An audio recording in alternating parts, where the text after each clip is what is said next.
超高準度運球及訓練方式的入門招式，近距離騰挪的單擺變向運球。2米身高嘅球手採用的是大道至簡的小數次運球，1米85身高嘅球手會多運幾次，並利用身體對抗，不需要完全擺脫對手就能獲得有效進攻機會。當身高、力量、彈跳都處於弱勢，如果仲係照搬前兩者嘅運球方式，咁樣就等住俾封蓋啦。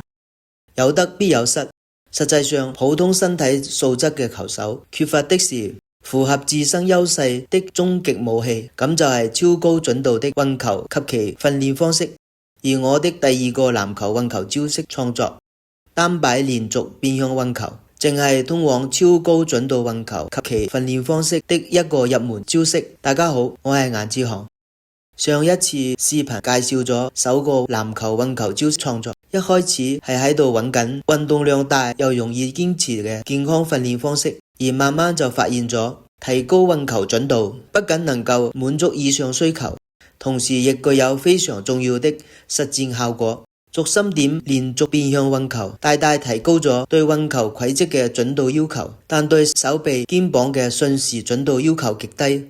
而在單擺變向運球時，手拍完球後需要快速移動到籃球胯下運球後彈起嘅地方接球，咁就造成咗運球對手臂肩膀的瞬時準度要求極高。什麼是籃球運球中的單擺？同一個手拍球，同一個手接球，每一次籃球擊地時都經過身體的平衡點，單手運出咗如同中擺的招式，所以稱為籃球的單擺運球。什麼是單擺連續變向運球？把一次拍球同一次接球稱為一次運球，每一次運球都係單擺運球。通過控球手的肩膀隨球擺動，作為假動作迷惑防守者。前腳同後腳採用小碎步交替前進，每一次運球都能夠向各方推進。單手作連續胯下運球，利用隨球擺肩迷惑對手，並轉向切換進攻路線。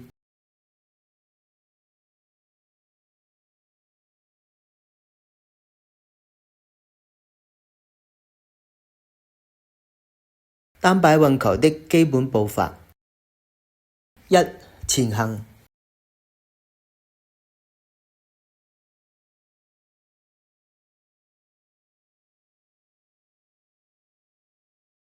2. 質疑，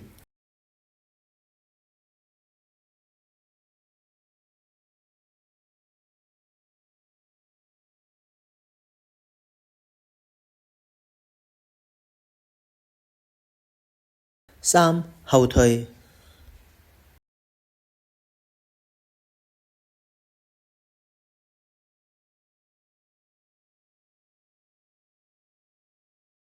4. 變向，